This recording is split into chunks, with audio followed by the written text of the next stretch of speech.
the only person who can be accountable for you is you. You can't put that on other people. Unfortunately, you can't blame your circumstances on other people. You have to, it's a choice, unfortunately. And that's a hard lesson to learn. And I'm still learning that every day. But you choose how you're going to see a situation.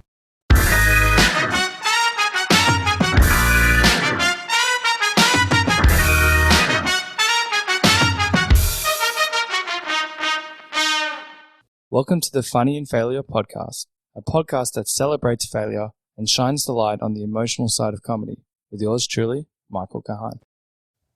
Wow. Today's guest is an impressive individual. The words conscious, conscious, conscious kept blasting in my mind, and to say that he's a conscious individual is an understatement.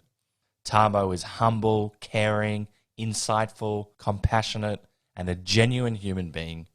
It was nice to take a seat back and listen deeply to his thoughtful and thought-provoking words. I was simply mesmerized by his attitude and his philosophical outlook on life. We also dive a little bit into his indigenous history, which was also quite captivating. The man has so many insights, and I'm so excited to share them with you. So let's get into it and officially introduce today's guest. Tahmoh Penikett is an actor who's been in the industry for over 20 years.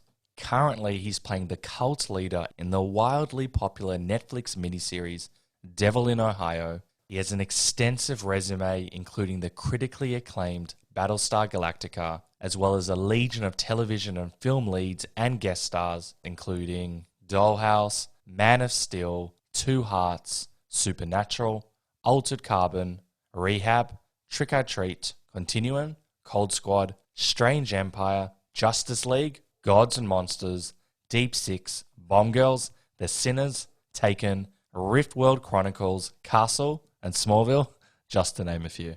So as you can imagine, we dive deep and we cover a lot, such as Tahmoh's unique upbringing, indigenous background, and connection to Yukon, his forward-moving mindset, Battlestar and Dollhouse, the bullshit, compassion, cults, collaboration, being a pro, meditation, and community. Before we get into this chat, in case you aren't aware, the videos are now available on YouTube under Michael Kahan. That's Kahan with a K, unless you're listening to it already. I find it adds a new element and dynamic to these chats. I'll still be posting snippets of these chats on Instagram under Funny in Failure, so check them out if you want to stay in the loop for upcoming episodes, or you want to ask a guest a question. I'd also love it if you would share the podcast or share your takeaways from the chat. It really motivates me, helps the podcast grow, and ensures I can lock in amazing guests like this one. And just as a final reminder, the podcast comes out every Monday at 5 p.m. Australian Eastern Standard Time, with the video to follow the following day. Anyway, sit back, relax, and enjoy today's epic episode. There were about 4 places we could have started, but we'll do high risk, high reward. I was listening or watching, no, I was reading an interview of you many years ago, and someone asked, what's the best advice you've ever received about being an actor? And you actually mentioned one of the worst advice that you've ever received. And the advice was a teacher came about 45 minutes late, and he said, it's all bullshit, and he left a strong impression with you. Do you remember that experience? It's all bullshit. It was like a theater teacher. Yeah, I think so, yeah. It's all bullshit. You know what? There's a vague recollection of this story in this moment, but it doesn't, I don't know, maybe this brain's getting too old. This is a long time ago. That's fair enough.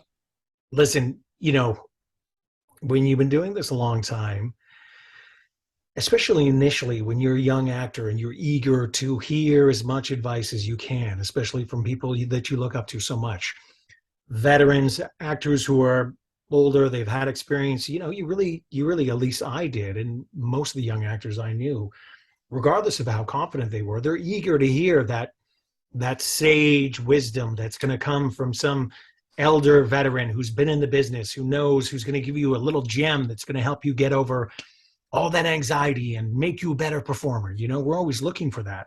And the funny thing is, yeah, sometimes it's just, you'll have a vet who you look up to so much and they do something just like that. I'm almost thinking that was That might have been his name's not even coming to me right now. It's a veteran Canadian actor, but he's been around forever and he's always been brilliant. He very likely could have been the actor. He's one of those guys who's been brilliant since day one, and he's always been brilliant. No one questions his work. He's one of those guys who's, in between takes, he's having a cigarette and he's kind of looking Yeah, I pissed think off. that's the guy. It's Yeah. late, and then he gets in there and he busts it out, and he just makes it look effortless, and it's brilliant, and you can't take your eyes off him. It was probably him. Well, when you're like young and impressionable and someone comes in and I think he was like 45 minutes, an hour later, and he's smoking and he just goes, it's all bullshit, very cool and suave like. Wouldn't that, and because I know you're very eager starting out, did that take away? Do you think something like that would take away from being an actor, or can you kind of put it into perspective, that advice? Well, I don't think it takes away, but it's also, I think it goes hand in hand with the good advice and the bad. Like, you kind of need to see that. You need to know that, I think this many years after the fact, looking back at that, maybe I understand that a little bit more.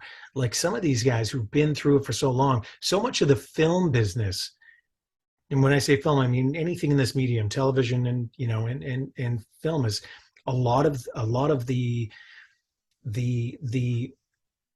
things that we have to go through, the things that we don't enjoy, that are so antithesis to the art aspect, to the reason that we got into it. That stuff truly is bullshit. It's a joke. It's hard for us to wrap our heads around. And I think as a young actor, I remember always seeing older actors who were very much like the guy we're talking about, and just kind of had a fuck it attitude, and seemed at times obstinate and just not very happy to be there.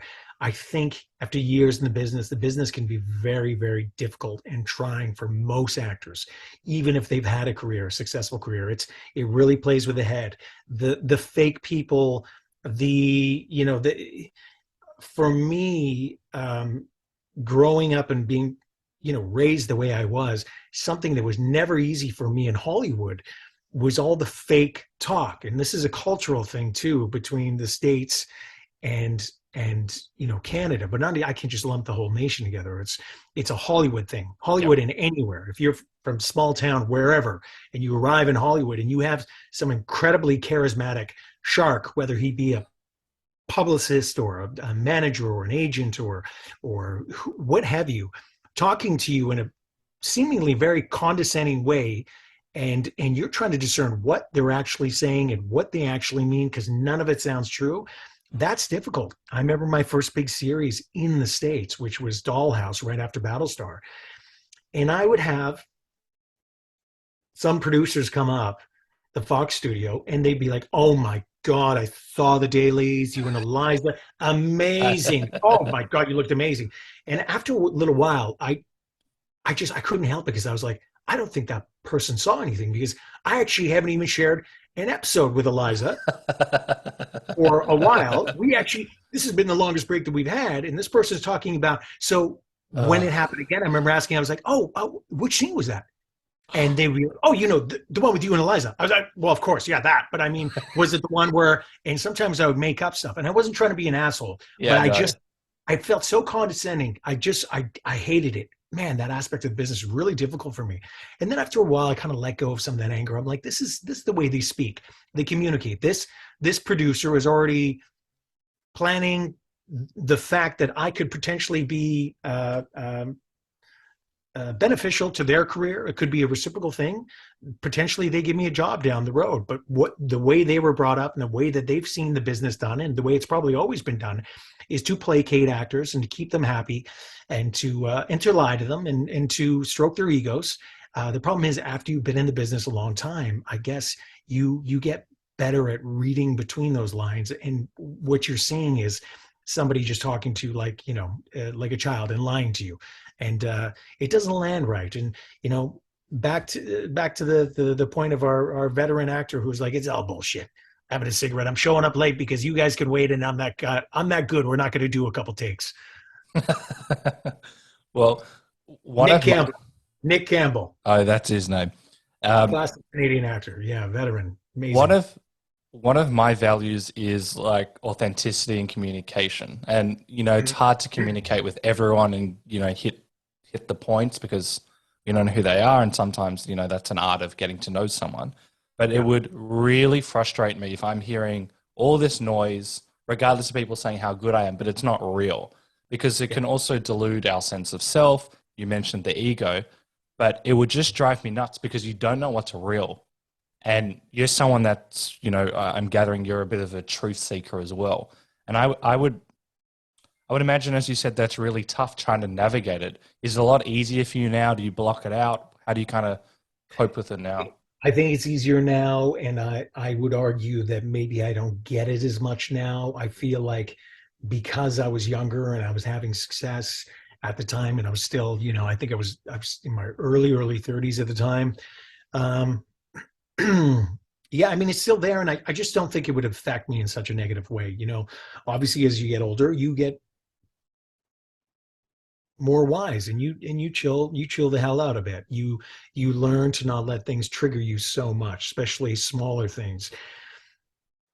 To your point, one of the hardest things for me as an actor in that instance, like for instance with Dollhouse, was I came from this very, very collaborative, beautiful experience, which was Battlestar Galactica, where I was feeling so confident about my work and the people I worked with, Nice. and any of the directors we worked with, and even the showrunner, anyone was accessible, even the veteran actors. Like if you had a question or if you didn't feel like something was landing, you could communicate it, and somebody would be like, "Hey, listen, what you're doing is great," or "You know what? I feel you. Let's try something else." And you tried and you played. And it was really liberating and confidence building experience for That's me as an actor, being fantastic. so young when I started off. But to get to that point at the end where I felt like I could tackle anything, and they'd given me the opportunity to work with numerous Academy Award nominees, veteran Canadian actors, veteran international actors, American actors.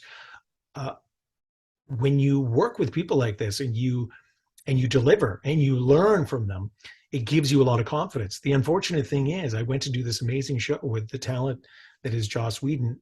All the bad press and the issues that have arisen for him aside, the man's very talented. He's very intelligent, and he's created a ton of content, and he's made billions of dollars for many different networks. I was very excited to work on this new show for him, but it started off not the way Joss had planned. He had created this amazing pilot, and it's the network got involved, and as I understood it, they promised that they wouldn't in any capacity, and they started rewriting his stuff and creating and Oh, demanding things wow. he put in the show, and it unraveled this beautiful thing that he did. So we came out of the gates, and you could see that Joss was stressing. You could see that the writers were stressing. You could see that the execs were not very happy.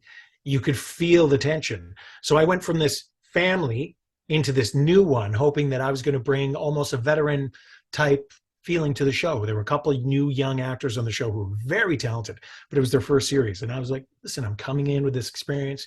It's going to be amazing. I can't wait to be like one of the leads and be as giving as the lead as my leads were. Edward James Olmos, Mary McDonald, Michael Hogan.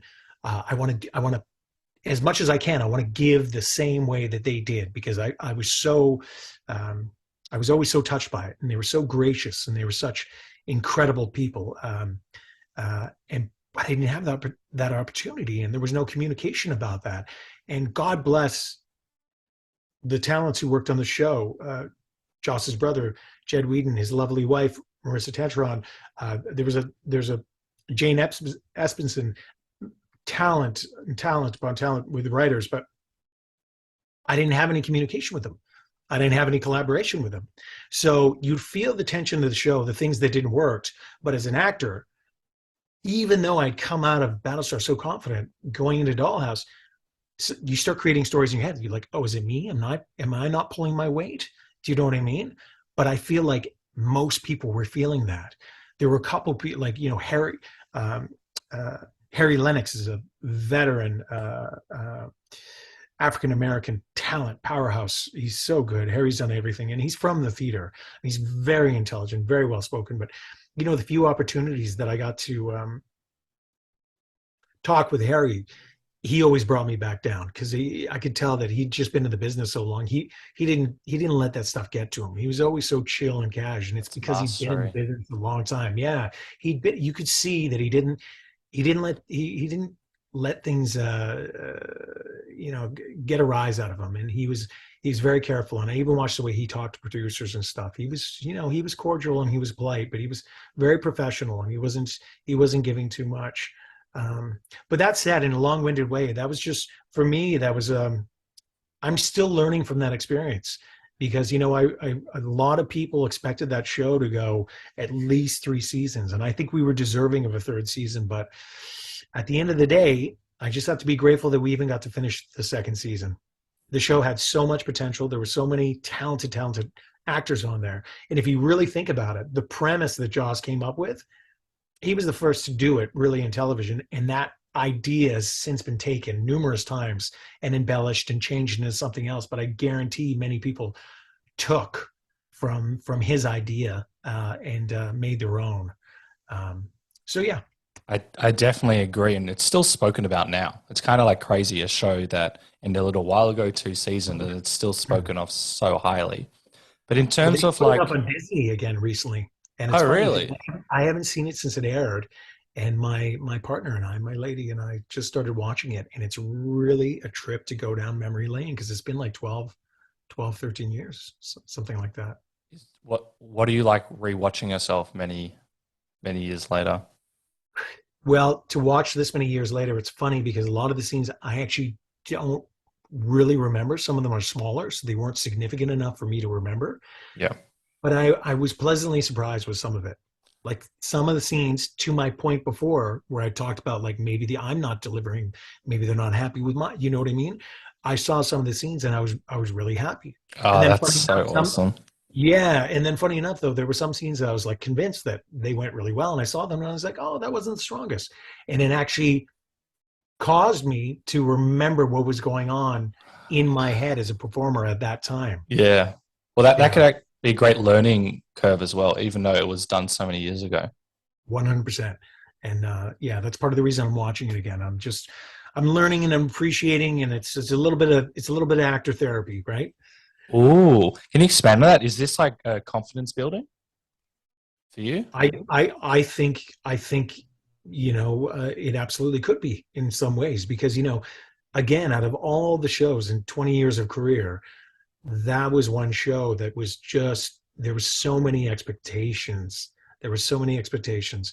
It was supposed to be this huge thing, and it didn't turn out to be that, and it was just cut short. And I think everybody was a little wounded by it. And I've always been a little wounded about it because you always think about there's just that regret factor. Like, what if, what could have been, if it did succeed the way it was expected to?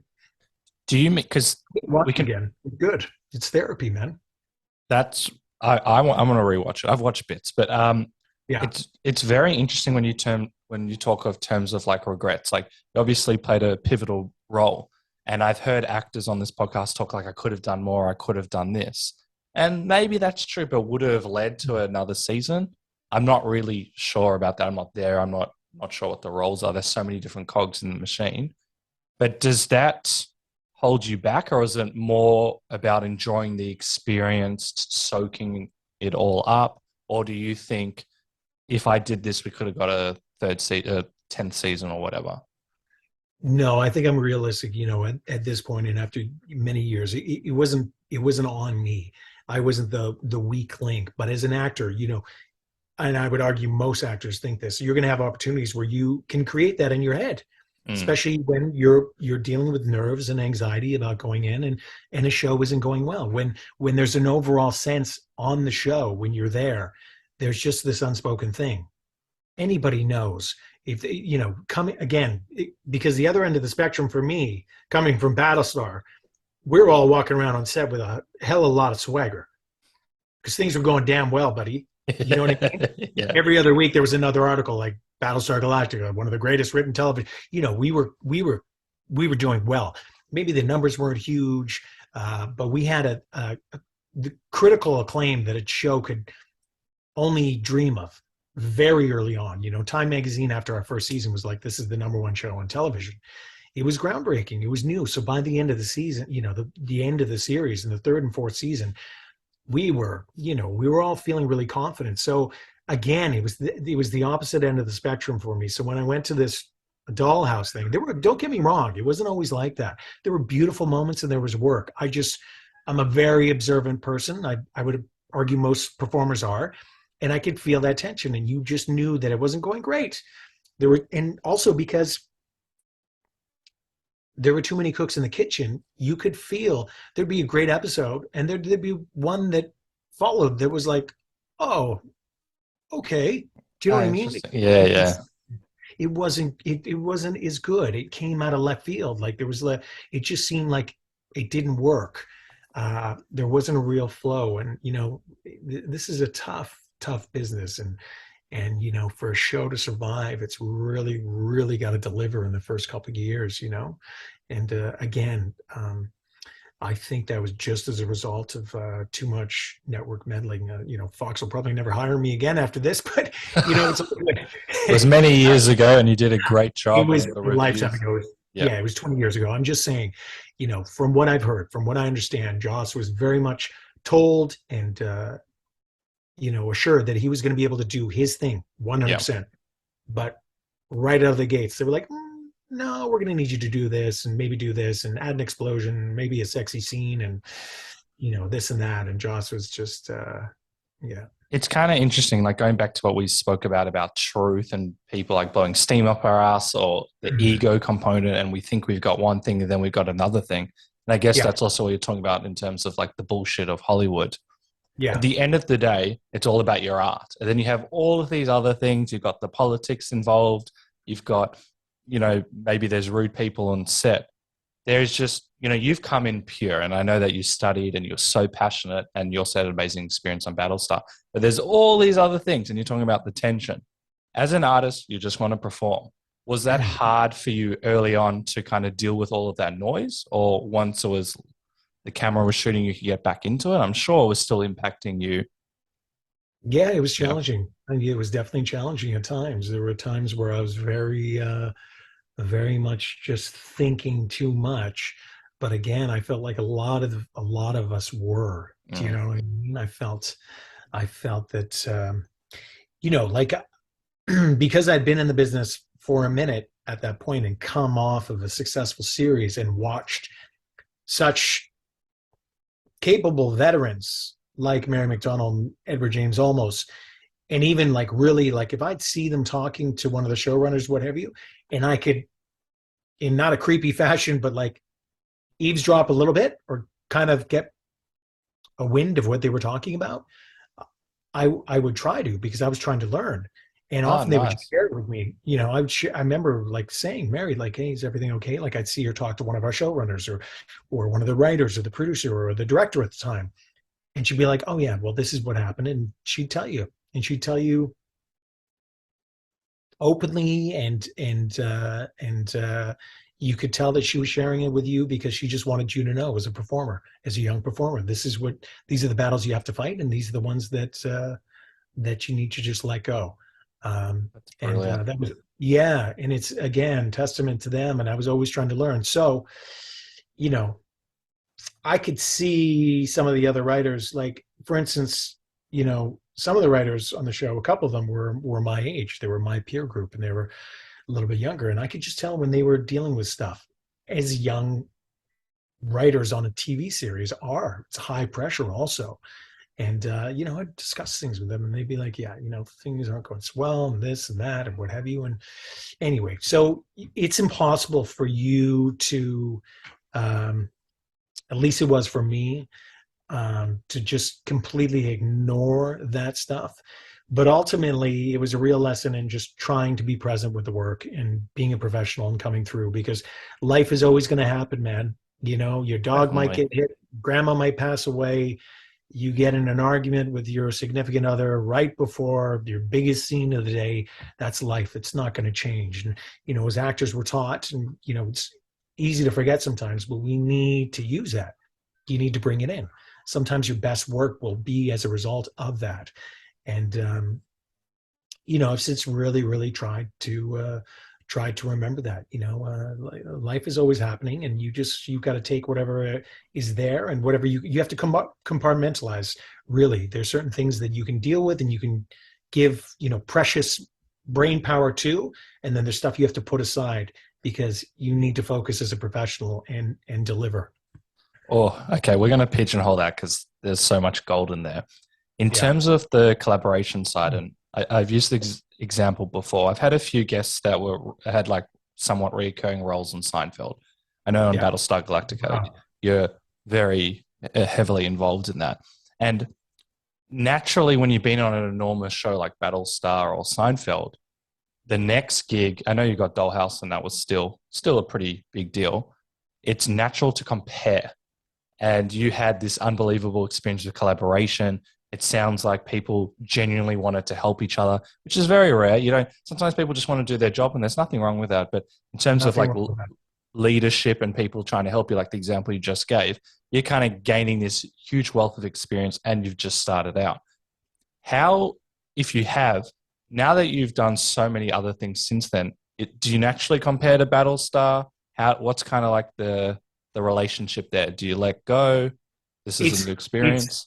it's always the metric in some capacity because it was always the epitome of what it could be. Do you know what I mean? Yeah. It really, really was. And yet, since it's been so long since I did that show, 70% of the experience since then has been nowhere near that.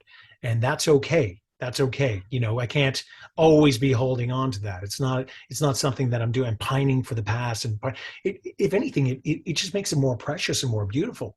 Ooh. And it makes me more grateful for it because it truly is that rare that you have that experience. These shows happen. They've happened for other people, but they're rare in the business, man. It's very difficult to get a large cast, let alone a small one, but a huge cast like we had that was so loving and inclusive and just incredible. Like there's so many aspects of the show that I was so proud of. Like it was one of the first shows, sci-fi aspect being outside of it, that had so many underrepresented actors and from different ethnic groups and races. It was astounding at the time. Like we had a Korean actor, we had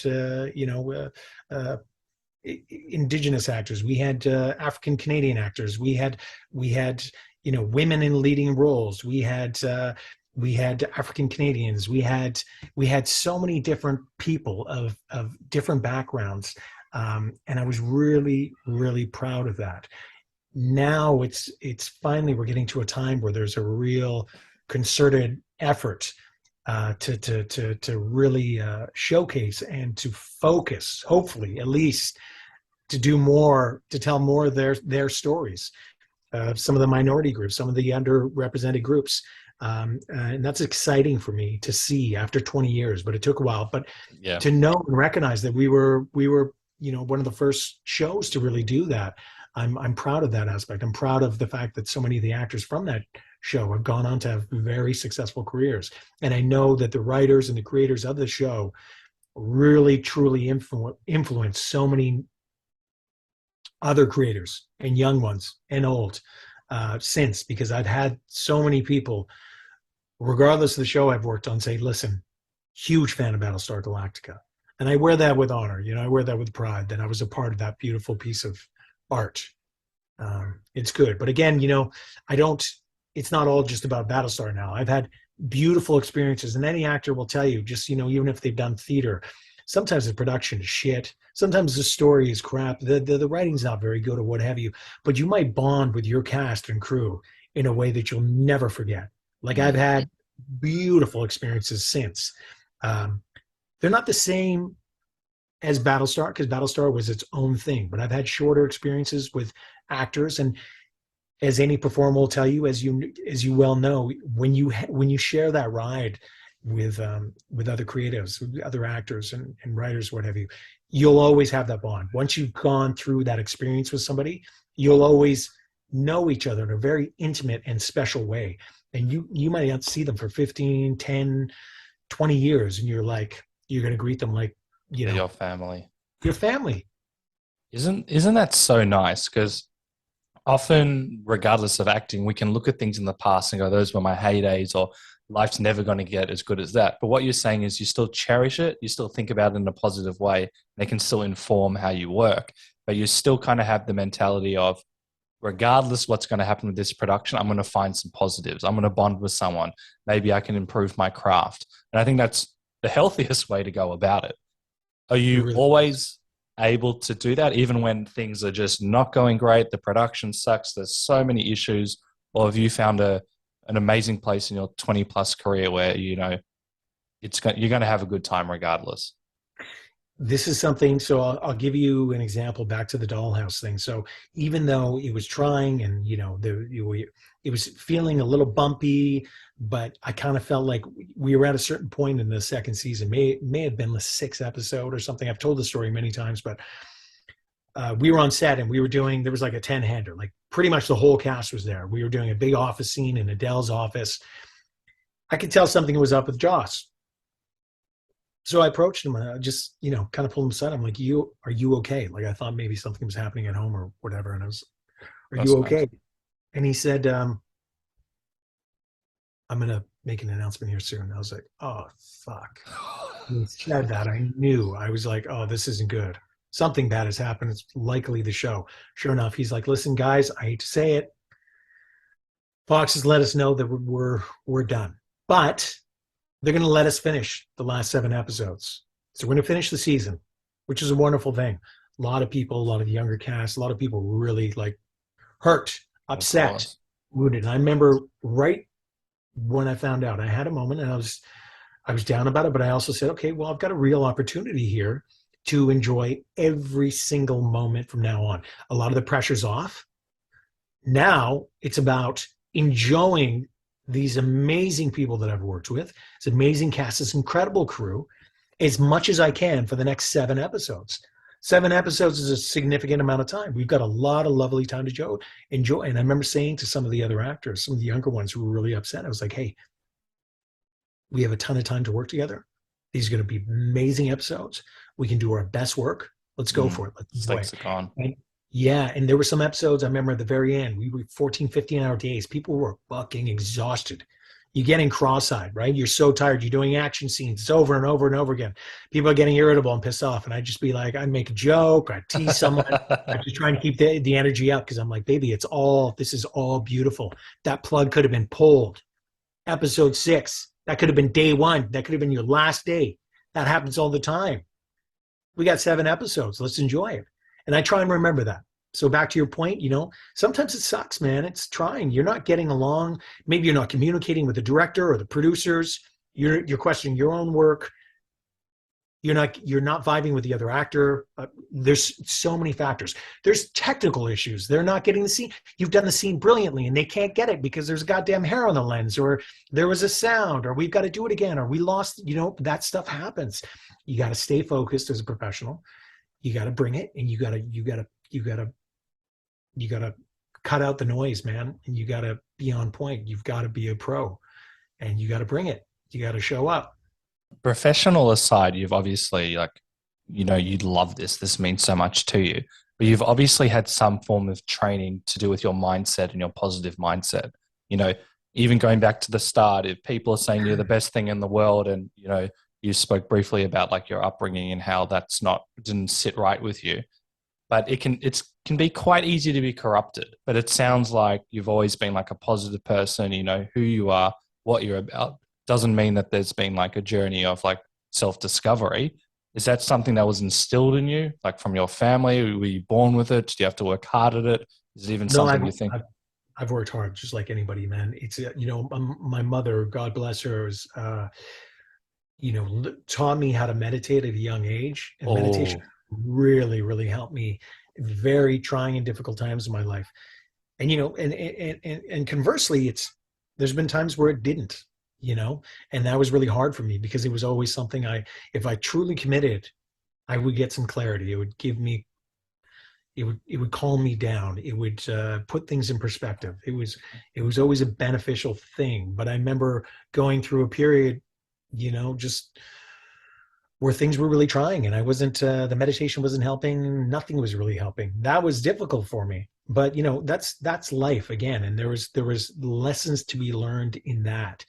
But I've watched, my mother being a just such a proponent of meditation, and That's so cool. that's always been a big aspect of like a big thing for me to fall back on. And I am a positive person generally, but it takes work, man. You got to be consistent. You got to keep yourself um, in check. It's very easy to have negative thoughts when things are trying, and to fall down that rabbit hole of negativity. And it's just, you got to pull yourself out, and you have to understand yourself. I think as we grow older, it's really the only person who can be accountable for you is you. You can't put that on other people. Unfortunately, you can't blame your circumstances on other people. You have to, it's a choice, unfortunately. And that's a hard lesson to learn. And I'm still learning that every day. But you choose how you're going to see a situation. You're going to either see it as completely negative if it is trying, or you can choose to try and see some opportunity in it. What can I learn from this? How can this be a learning lesson? I'm trying to practice that more and more. And I think I'm finally at the age where, I don't get triggered as much as I used to. I see opportunities in trying times. I'm always trying to learn and progress as a man, as a parent, as a husband, as a friend, as a son, and try and be better. I want to be more calm. I'm looking forward to a stage in my life where, my children and my grandkids will come to me because grandfather's wise. I can espouse on them some life lessons that I've learned through trial and error that will help them on their journey. But it's not without failure and falling on my face and making mistakes all the time. That is life. I have 200 million things to say about this because that is so cool. And I like that you use the word unfortunately, because sometimes it's so much easier to blame someone else. We can blame the world, the governments, whatever we're against at the time, and we can be outraged. And this is all natural. I do it all the time. But at the end of the day, we can only control what we can control. That still stings and it's still very hard. And I It's know very hard. and I know, like, with particular aspects of your upbringing, there were some huge challenges for you and your family as well, let alone the life of an actor and just the way that you navigate that and just probably personal challenges.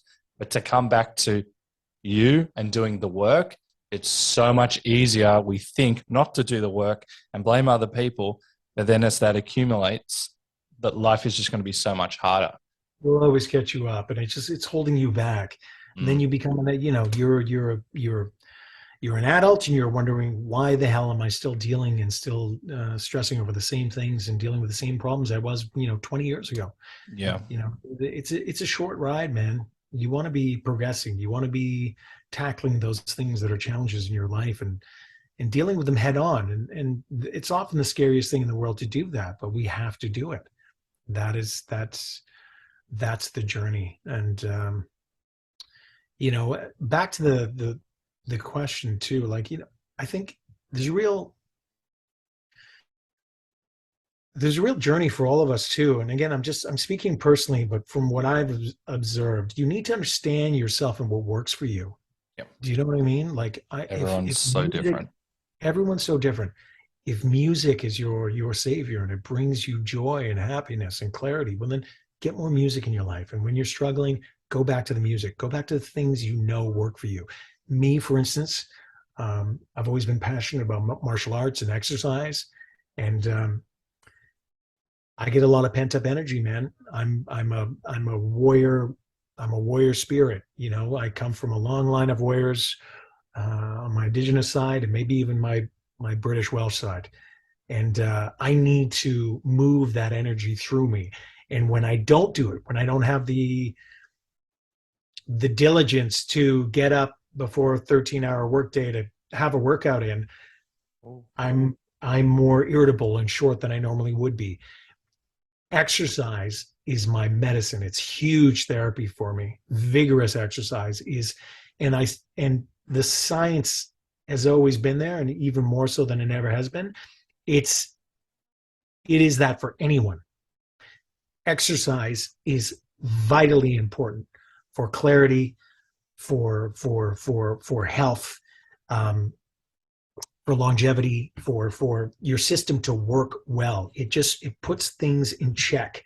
And I always go back to it when I can, I find when if I'm struggling, even if I'm studying or I'm working and I'm trying to learn lines or I'm dealing with, say, a bunch of press, and we've got kids and, homes and animals to deal with and just adult responsibilities. When it's getting too much, I know anytime that I get away from exercise, those are the times, even when it's that busy, I've got to steal 20 minutes. Because if I go down and I give myself, wherever it is, in whatever way I do, if I go and give myself some rigorous exercise, I've instant clarity. It calms me down. It puts things in perspective.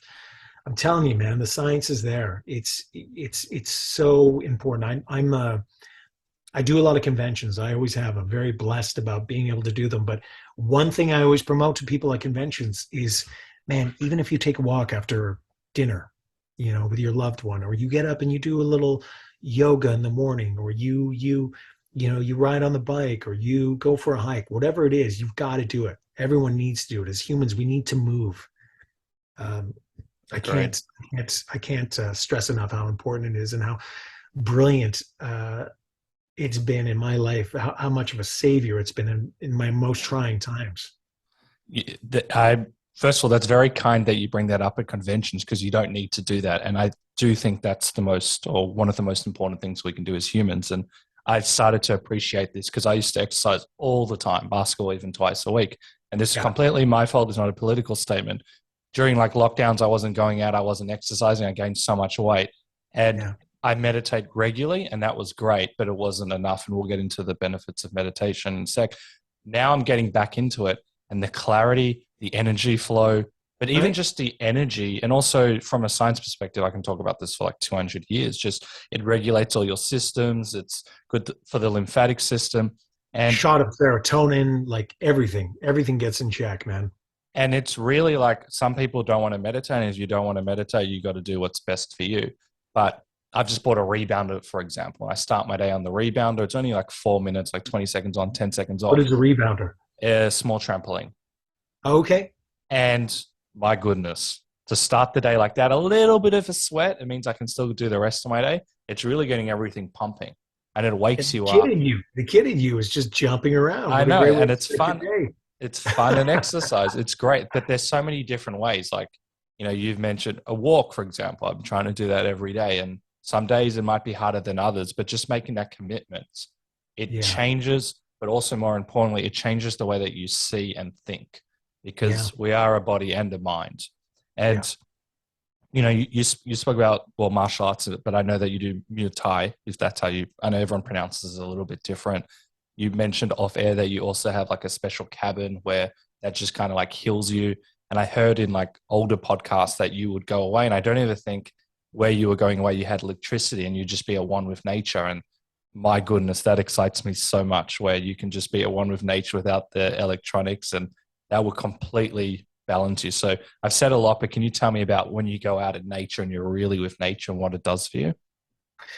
Well, I try and get back to the Yukon, where I'm from, at least once a year. And when I go up, there's usually a few days, if not more, where I'm off grid completely. I'm at a tiny cabin in the middle of the woods near the Alaskan border, where there's no cell reception, there's no running water, there's no electricity. And I love it.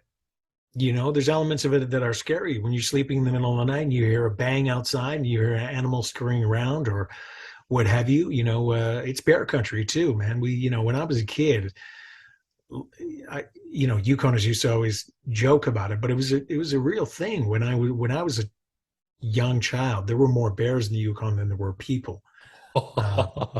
That's terrifying. Up there, and up there it's grizzly country, man. We have some of the biggest bears in the world, and they're a sight to see, man, when you see a grizzly. So there's elements of being out there that are scary, but that's part of the reason I do it too. On my indigenous side, my family has lived that way for tens of thousands of years in that exact area. And for me, it's a check. It brings me back. It humbles me. It reminds me of who I am and where I came from and where, my people are from. And and the hardships that they struggled surviving in one of the harshest climates on the planet. And in that, it's empowering and beautiful too to see and understand that a people like that could still have so much joy and humor and wit and love to tease and laugh, and yet they lived and still do, although it's very different than it was, 100 years ago or even 60 years ago, in one of the harshest, most trying climates in the world. Where my mother was born is the coldest recorded temperature in North America. It's tough country, man. It's tough, but because of that and going up there again, it reminds me that I'm more resilient than I give myself credit for. I need that check every once in a while. I get out on the land and I walk it and I experience it and I hang out with my elders and I hear our stories. And that is more important to me than it's ever been. And it has been for the last 10 years. I've really made a effort of getting up there and doing that and experience that as much as I can, because I want to pass it on to my children. And I have a duty and a responsibility to keep that culture and the stories and the traditions alive. And there's so much to learn. I'm getting so much in even a week's time, in 10 days time. If I stayed all the time, they could just fill me with volumes of information, vitally important culture that unfortunately the government in Canada, and not just the Catholic Church, but most of the churches, did everything they could to exterminate, literally exterminate. That was their goal. This was a tried and true system that, the colonial powers have done all over the fucking planet, but they did their best but they didn't succeed completely. And the indigenous spirit is strong, and I'm really, really excited about some of the challenges that let me take that back. I'm excited for the future because there's a real energy and a pride that's happening with some of the younger generations who are coming up, whose families we've all been affected by, our family members who were residential school survivors, like my mother went, and my aunts, my uncles, my family, the residential school survivors. But can you expand on that for people that don't know a bit about that? So the residential school system was a system that they called it boarding schools down in the States, and it's a system that basically any Indigenous child was required by law to go to these schools in Canada and in the United States. This was enforced by the RCMP. So if you had a family that was living quite rurally, for example, my family who lived off the land and was a very isolated community, in northern Yukon and Alaska, my grandmother couldn't say, she did not have the agency or the authority to say that her child was going to live with her and learn the traditional ways and that they would school her. And if she were to even suggest such a thing, she would have been put in jail. She would have been dragged by the RCMP and put in jail. And that was what happened to thousands of Indigenous children and their family members who tried to go against the system or try to put up a fight. They were thrown in jail. They faced severe consequences. It's a disgusting chapter in Canadian history and the United States. Australia also has same stolen thing. generation and other horrible aspects, which is and dark. You see the effects of it, still to this day. And you'll see it for generations. It's not going anywhere. That type of trauma is not going to just disappear. And it's not just about a sorry, okay, well, that happened. That was a long time ago. This wasn't a long time ago. The last residential school was closed in the early 90s. This isn't a long time ago. I don't consider my mother a long time ago. She isn't a long time ago. There's been many people since and younger who have experienced these traumas.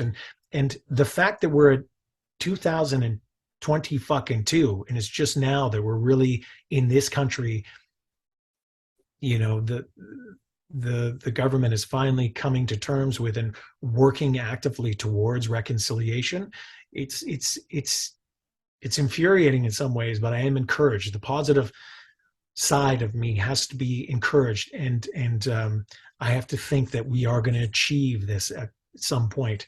We have a thing here in Canada. It was called the 94 Calls to Action, and it was done with Indigenous leaders, scholars, elders, communities across Canada with the government, and they came up with 94 calls of action that have to be achieved by the government and Canadian society for reconciliation, true reconciliation.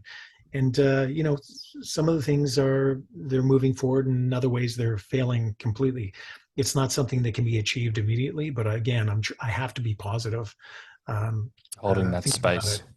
Yeah, and I'm actively involved with my own community, my own nation, to try and reclaim our nation, our language and our culture. The language is the biggest issue that we're dealing with.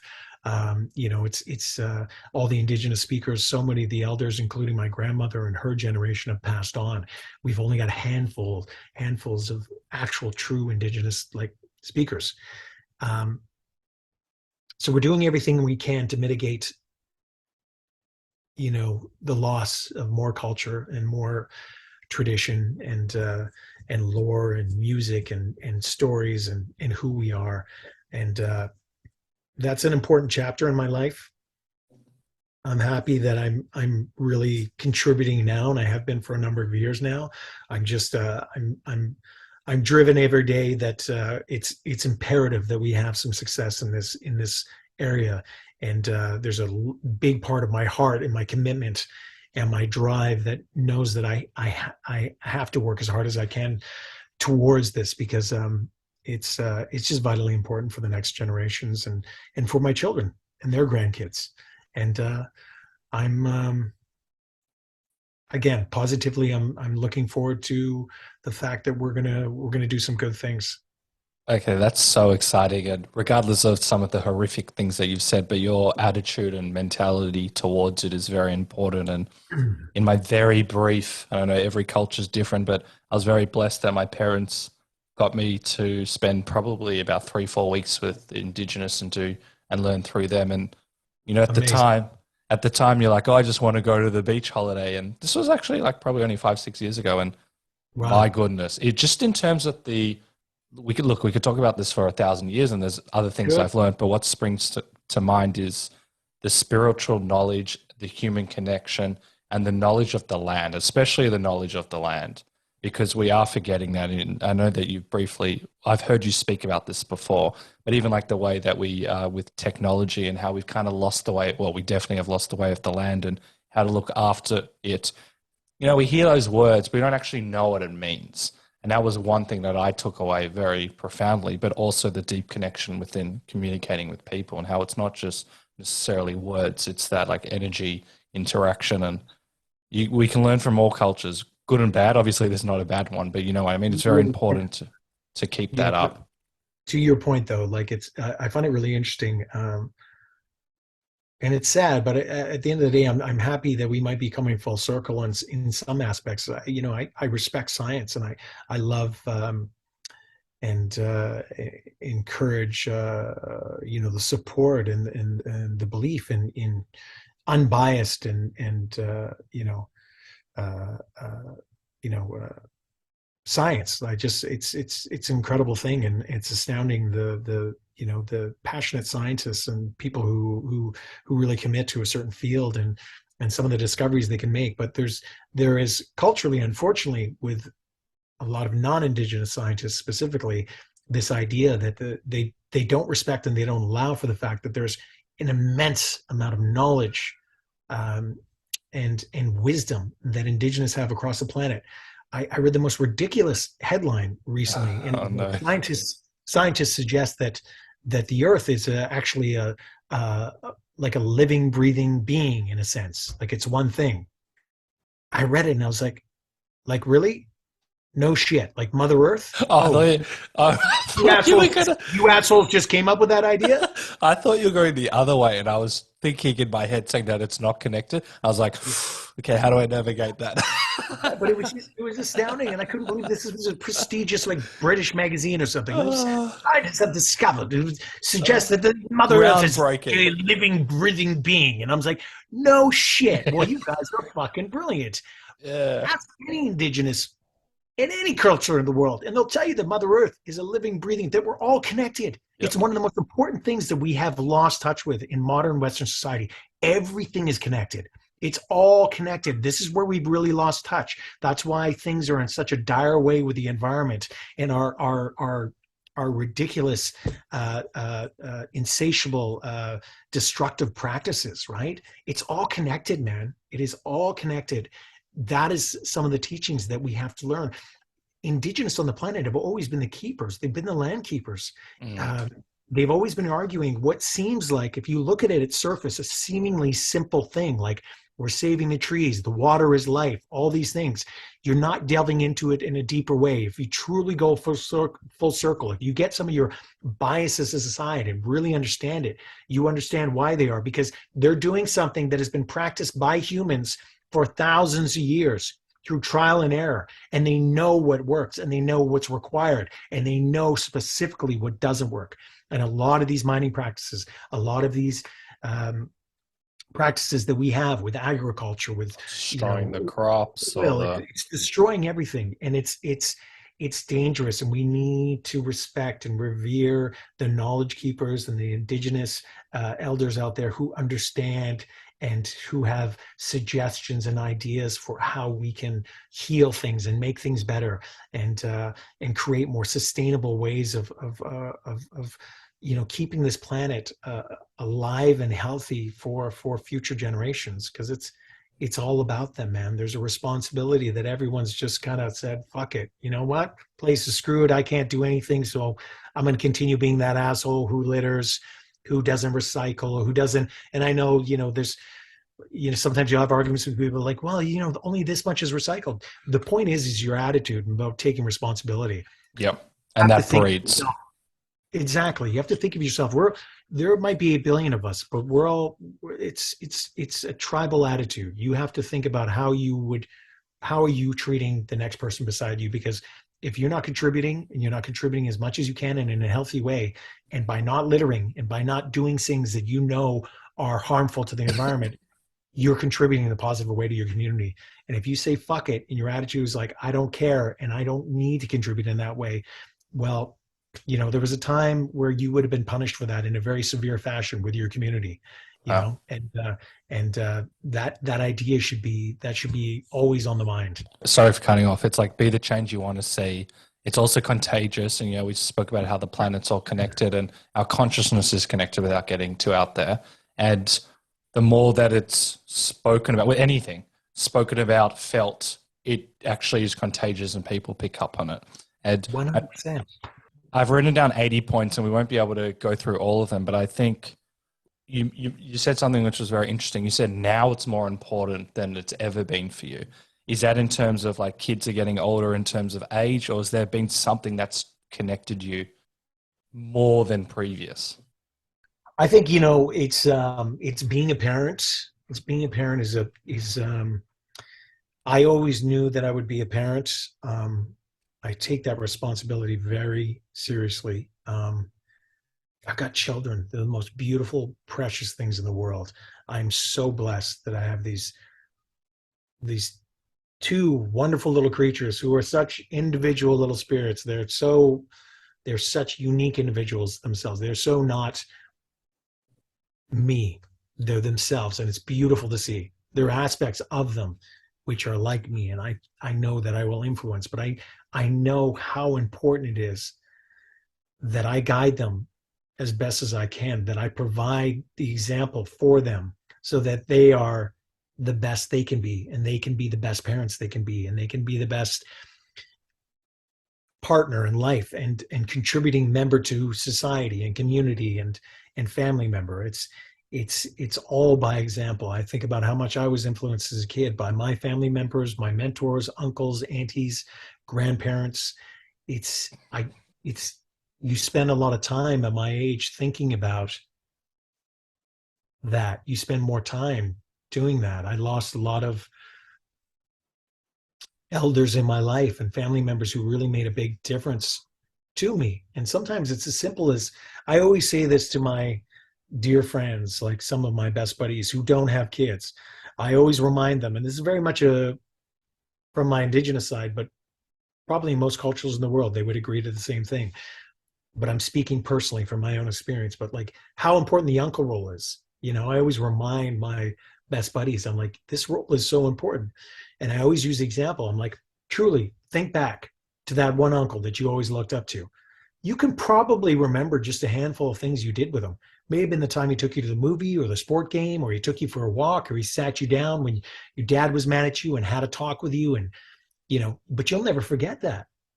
You'll never forget that. And it reminds you how important community is. Parents are vitally important to a child's growth, but as are the aunts, as are the grandmothers, the uncles, the entire family unit. We're losing touch with that sometimes. I'm always reminding my friends, like, every conversation you have with this kid, every time you take him out, every time you drop in and spend time with him, you're doing something that he's not going to forget. And when he's an adult, he's going to tell that story. And what you're doing is formative in who he'll be and how he'll handle situations and how he'll see and look at the world because of the wisdom or the humor or the just simply the presence that you're providing this child. Because as children, we're always looking up at our elders, the people older than us, the uncles, the aunties, the grandpas, the fathers, the older brothers. We're always looking up to them for guidance. That's just a natural human trait. It's a really nice and true perspective, and it's also empowering. It actually, what I was feeling when you were speaking is that words have meaning, actions have meaning, and regardless if they're my kid or someone who's not even a family. Yeah. My actions can actually lead such a positive impact on someone. Like a smile can change someone's life. And through as simple as that, man, as simple as that. Every day it's about deciding, and just outside of family, that's another thing that I'm always trying to do. You got to make a choice in the morning about how you're going to conduct yourself that day. Are you going to walk with love? Are you going to walk around with respect and love? Or, even if it's a trying day, like I used to be one of those people. I get triggered by, I'd be really polite to someone and someone would lash out or be rude for whatever reason. I used to take a lot of insult from that. And I used to love a good fight too. I didn't mind a good little argument here and there. I'm trying to be more responsible about that. I try not to get triggered by that because we never know what kind of battle someone's fighting, right? You just don't. Someone might have heard some terrible news. They might have manager might have reamed them out. They might have found out anything. You just have no idea. So I'm trying to be more accountable in those moments and just try and spread love because you never know. You even being kind and not reacting and not triggering to them being rude, that might have a real positive aspect. It might be a lifeline to them. You never know.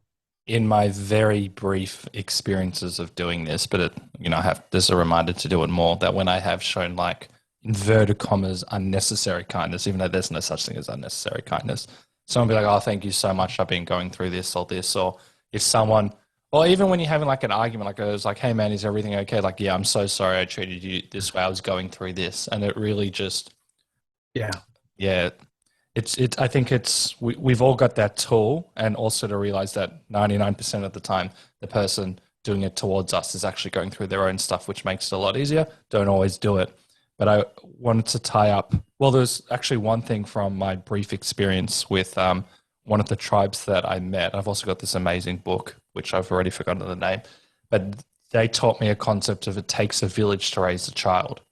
And we don't speak about that. And I feel a bit of an imposter talking about this because this is not necessarily something that I have been living by.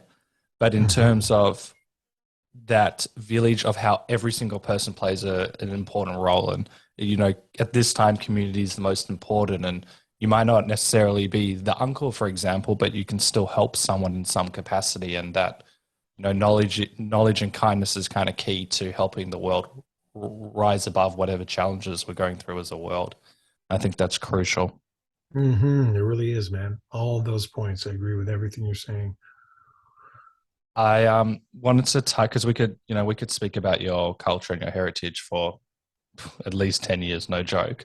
But maybe I always talk about like mentors and people that have played a positive role in our lives. And, you've mentioned a few, but I know that your grandmother was someone that had a profound impact on you. And as I said, we can talk about this for many years. Was there anything or any values that she left with you that you still think about now? Are there any stories or is, yeah. Yeah, I mean, just off the top of my head, I mean, just speaking about my indigenous grandmother, I mean, she was one of the most important people in my life, and her death, uh, to this day, and people speak about this in our community, our northern community, like in a lot of ways, she was one of the last elders of the community who still had so much traditional knowledge and still adhered to certain rules and old principles that were so vitally important to community. And people always look to her to understand and enforce those teachings and those rules and those practices. And when she died, when she passed, there was such a vacuum. There was such a hole in the community. It was like this irreparable hole that was put in there. It's like the spokes fell off a wheel. I cannot. It was really astounding. And that speaks volumes about how important elders are and how important a matriarch is. And she's still missed every single day. It's hard for me not to get emotional talking about her. And she's passed on, 20 years ago. I miss her, but there's so many qualities that I could speak for hours about her, but she was just incredibly strong. She knew her worth. She knew her knowledge, and she knew her fortitude and strength. She was not to be trifled with. She had a look that could make a large, grown, aggressive man so unsettled. Oh, that's awesome. She could look at anybody and be like, I could just extinguish you in a second, because she'd been through so much. She was, and excuse my language, she was fucking hard, man. She'd been through so much. She was a Dene woman from Alaska and the Yukon. She came from tough people, and yet she was incredibly capable woodswoman, and she spoke numerous languages. She had so much knowledge of the land and how to navigate and survive, and she was so well respected. She was a matriarch. She was a queen up there, and we're still feeling the loss from her. But when I'm feeling sorry for myself, or I'm not. I'm struggling with something. I often try and think back to her and the challenges that she had, and it really puts things into perspective. It's easy to indulge in like feeling down for yourself, and life is hard, and things aren't working out, or this should have happened, or what have you. And then I think about the people I came from, and I'm like, it puts me in check, man. It's a healthy reminder of how good we actually have it and how good things are. And my British grandmother was a really astounding woman too. She was from a small Welsh town, and she was from the Forest of Dean, but she was so smart. She came from a larger family, but she was so smart. She was able to move on in school, and ended up marrying my grandfather during the basically the Second World War, when she was like 18, and she was a nurse in like Birmingham, and bombing raids and surviving all that while my grandfather was in the RAF and crashing, and they survived the Second World War, and the reverence and the respect that I have for them, and having gone through that experience, and also the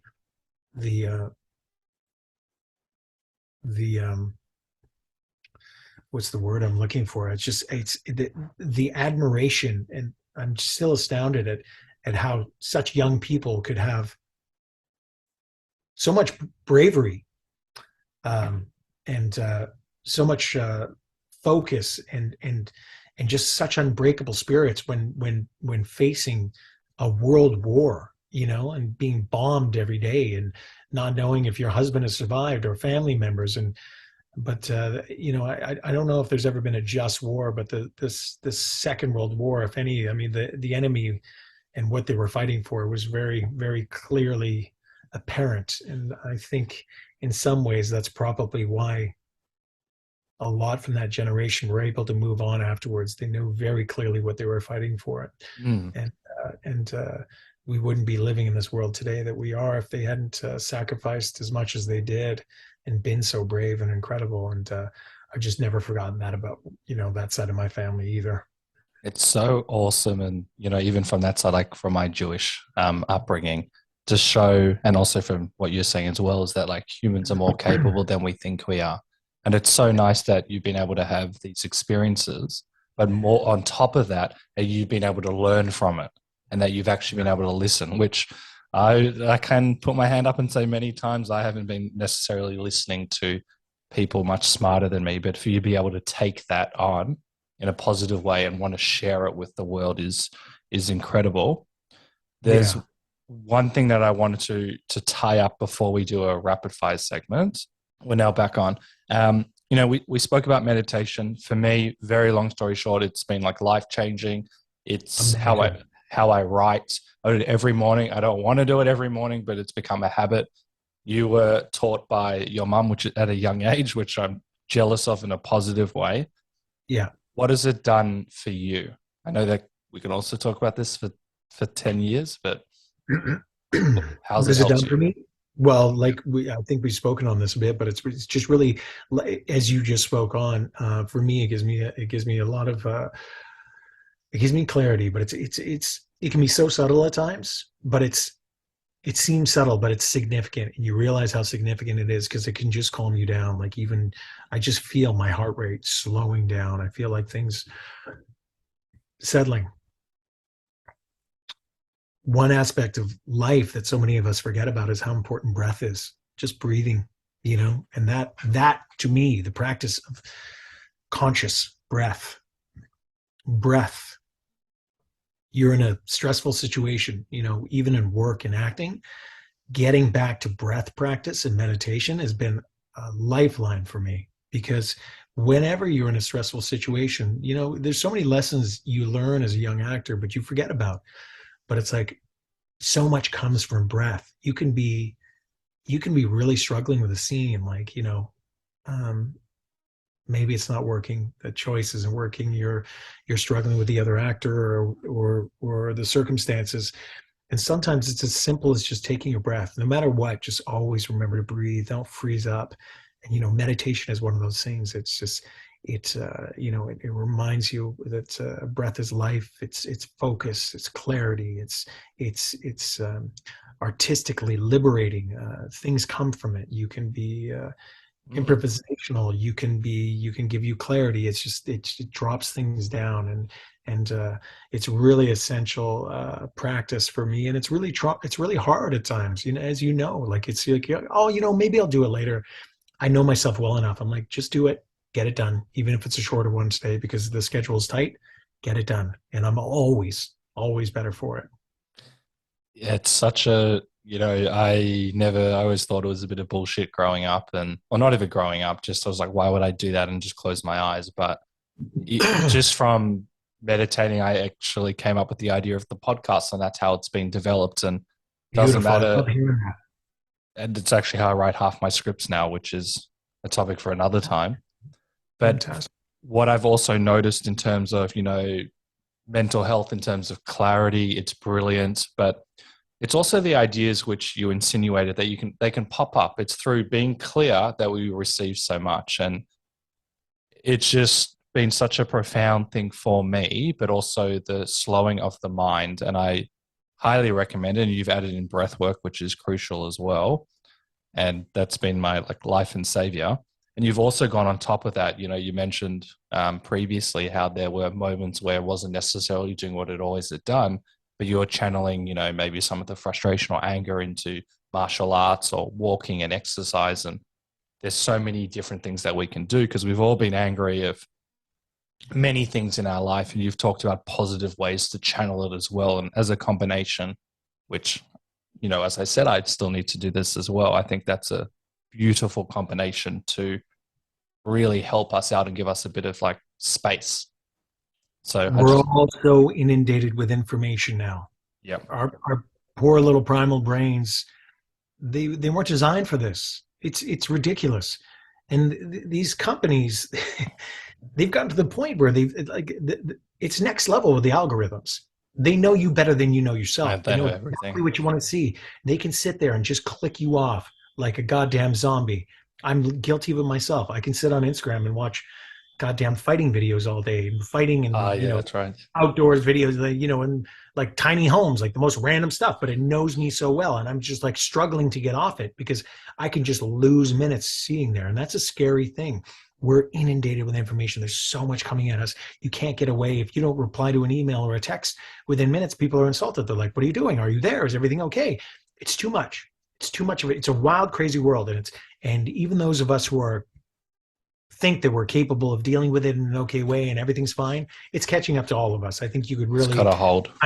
yeah, and I think the science would probably show that most people are struggling in some ways, and a lot of the things that are being pushed on us because these are companies that are advertising and selling products.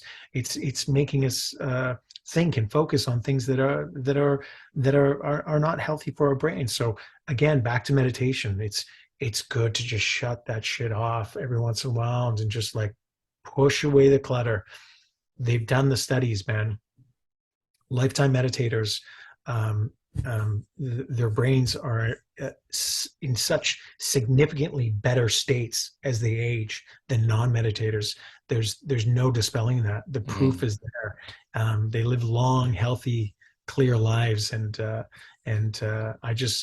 hope to continue this practice. And I love hearing that you're a meditator too. Let's just keep promoting that out there because I know how many people it's helped. One of my best buddies who's been killing it for like 7 years, just killing it. Like he's had a 7-year streak that has been astounding. But he had a very big gig in the last couple of years.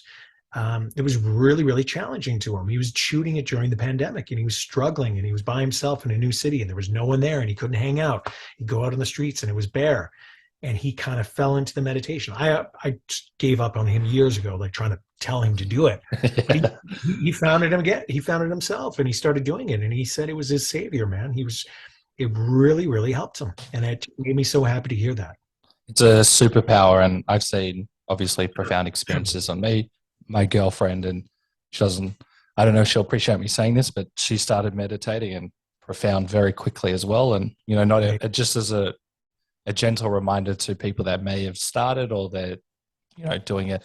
You don't always have the most profound experience, but you kind of do in terms of the stillness.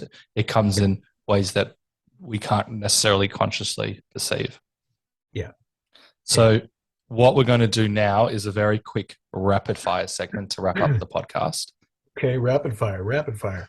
So the first thing that springs to mind, but you can take time to think about it if you need. Sure. Actually, we could tie up some points there. So you mentioned conventions. Yeah. How do you maintain and protect your energy? Because I know you probably see thousands of people at a time.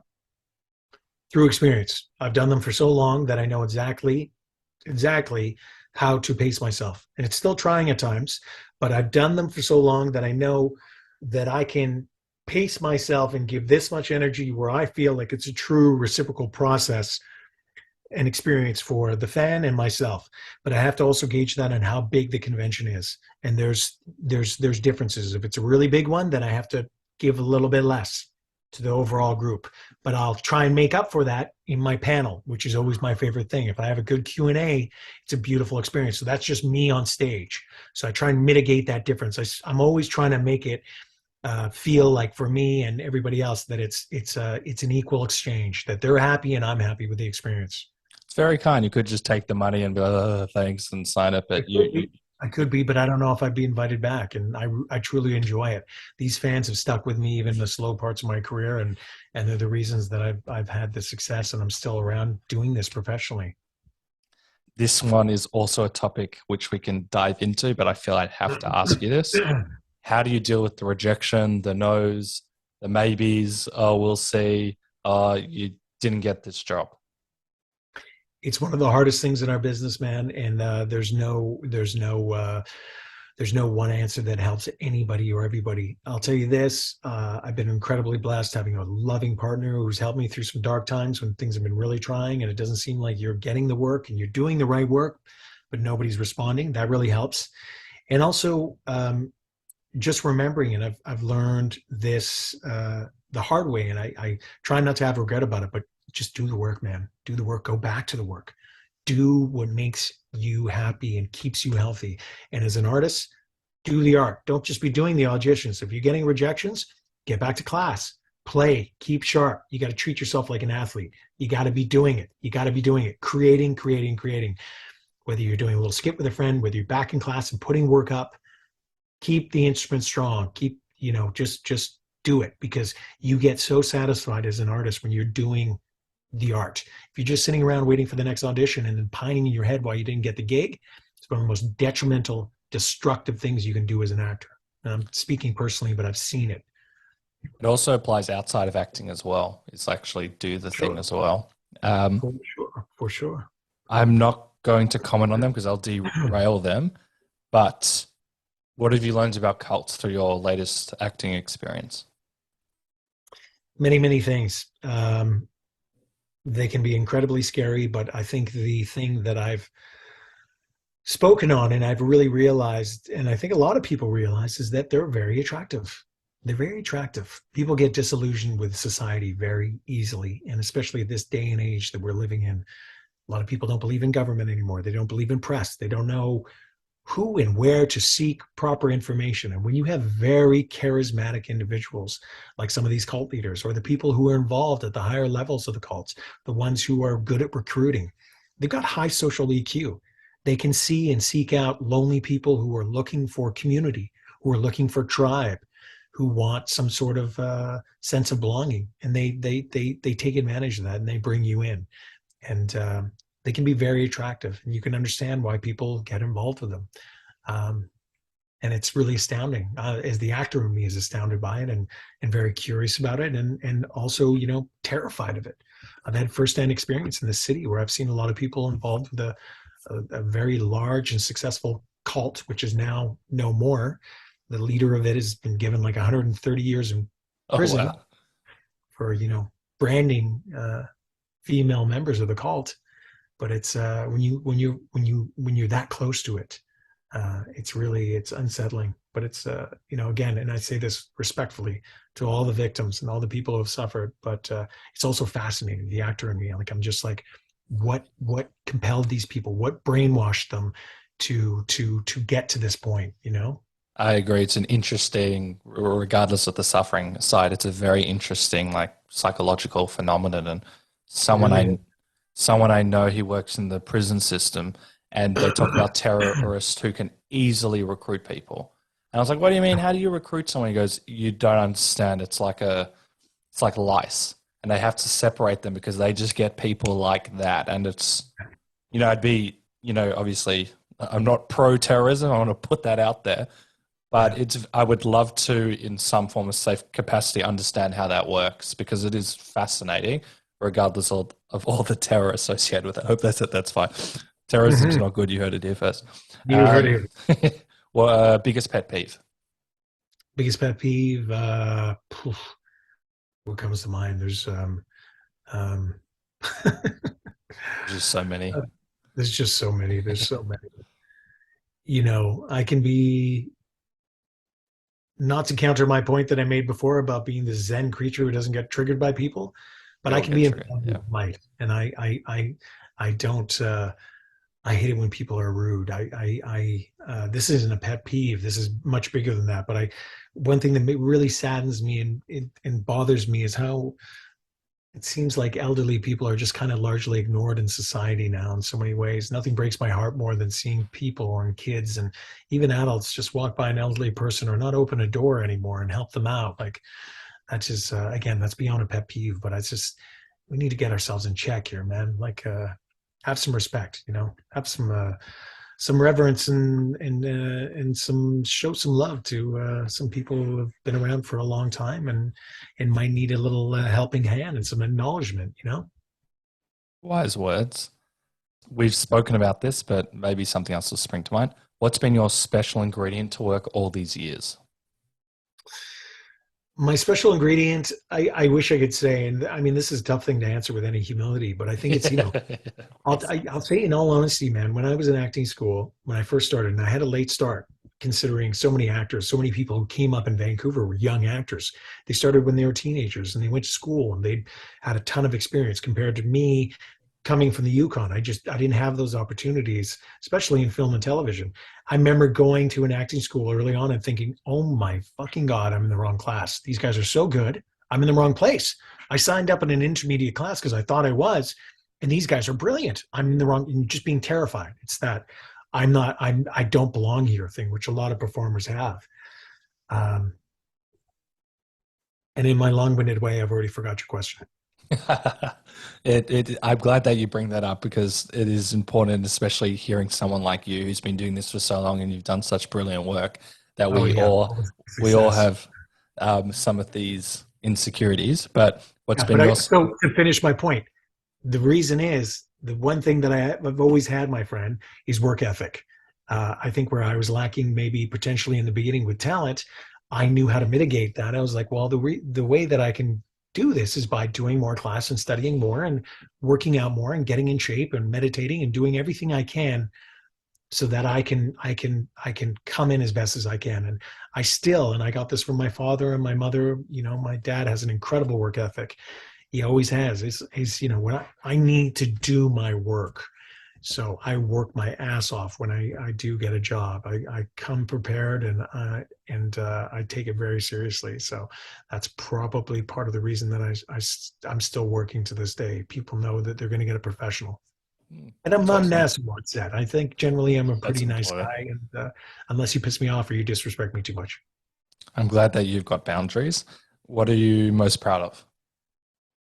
Most proud of? Oh, that's a good one. Well, again, a tough one to answer with any humility. I think I have immense gratitude for the amount of work that I've done, and the special work and the people that I've worked with. And I know that I've made a positive impression on them because we're like family now. There's a lot of people that I've worked with, and it's been years since we've worked together, but they still respect and love me so much, and the feeling is mutual. I'm incredibly proud of the fact that I've got two beautiful children, and I love my family, and I'm proud of my two cultures. I come from a mixed heritage, and I'm proud of them both, and I'm always learning from them. And I'm proud of my parents, and I'm proud of the journey that I'm making as a parent and an adult man, always trying to get better. Awesome. What would you do if you knew you cannot fail? If I knew I could not fail, Yep. well, shit, I would try everything. I would try everything. I would try everything. I think the first thing that comes to mind, I would be gluttonous in learning. If I could not fail, I would get as many degrees as I could. I would learn every instrument that I could. I would learn every martial art that I could. I would just take in everything, everything that I could. I love learning. I'm a big reader, but if I knew that I couldn't fail, I would try so many things, and I would try some of the scariest shit that there is, because ultimately, if I knew that I couldn't fail and I wouldn't die, if there was some sort of guarantee of that, hell, I'd be hucking myself off of many different tall objects and going at high speeds, and yeah, I would try it all. That's the most interesting answer we've had in over 185 podcasts. So, not that we're comparing, but that is the most interesting. Next big dream or goal? Directing, finishing my screenplays, and I'm still working on them, but finishing them and directing one of them. That is the next big dream and goal, and I will achieve it. I'm just by saying it, I'm making myself accountable again, and got to get back to working on them. I look forward to seeing it and talking about it with you in the future. Me Uh, too, man. Last few, and that's also a big task. We can talk about that for ages, but that's awesome that you keep yourself accountable because it's very easy to not finish that script. It really is, man. Any advice to people you want to give, you want to try something different or new, but perhaps a bit fearful of doing so? Um, I'm reading this incredible book called The 5 Secrets You Must Discover Before You Die. It's incredibly profound and wonderful. Briefly, because we don't have the time to talk about it, but it's just they basically they've summarized, they've amalgamated all the wisdom from thousands of different elders, all the consistent lessons and wisdom that these elders want to share with people. And I think when it comes to those things that really scare people, there's this one part of the book which talks about this old lady, and she always said that you look at it this way: if you're sitting on your rocking chair when you're old, are you going to regret that you didn't do it? And if you're going to regret it, then do it. And also the second one is, what's the worst that can happen? What's the worst that can happen? What's the worst that can happen? And when you really look at it, it's usually not that scary. It's not that bad. What's the best that can happen? Weigh the two things. Look at all the benefits that'll probably happen if you really try something that you've always wanted to try, and then look at the negative aspects. And again, go back to that old person on the rocking chair and looking back at their life and thinking about regrets. Will be happier that they did it or happier that they didn't. That's awesome. And I'm glad that you brought that up, because that was the theme of last podcast and you said it a lot better than me. So I'm very proud that you brought that up. This is the last question before I ask how people can follow you, keep up to date with you, and all of that cool stuff. What is the one question I should have asked you? Man, you asked me so many questions. It's been a long time since I've done an interview that it was this long. I'm really impressed. I don't think you were remiss in asking me anything. You asked me a lot. We covered so many different topics, but I think it's clear, my friend, we could spend hours. We could do 3 or 4 months. Yeah, we could spend a long time. I had a really good time talking to you, and I think you did a fantastic job. If I finish this and I'm disgusted and I realize I'm like, he didn't ask me this, then I'll come back to you and I'll let you know, and we'll have to make up for it on the next one. Thank you. That humbles me. Thank you. You're very kind. Before we go, how can people follow you, keep up to date with you? You've got a show out as well. Tell me everything. Yeah, I mean, if I get my handles right, I'm pretty sure it's at Tahmoh Penikett on IG and Twitter. There's only one of me. Got a pretty unique name, so you can't mess it up. I'm definitely more active on Twitter than I am on Instagram, but I'm trying to get better. And yeah, man, it's funny, a movie that I did almost 15 years ago, Trick or Treat, is in theaters right now the States. Warner Brothers decided to release it again after 15 years. It's always been a cult Halloween scary movie. It's brilliant. It's got an amazing cast: Anna Paquin, Dylan Baker, Brian Cox, little old me. It's so many wonderful actors in it, and it's so much fun. So if you have the opportunity, you're in the United States and you can see it in theater, go and enjoy the movie experience again and check it out. And then, of course, I've got Devil in Ohio, which is streaming still on Netflix and killing it.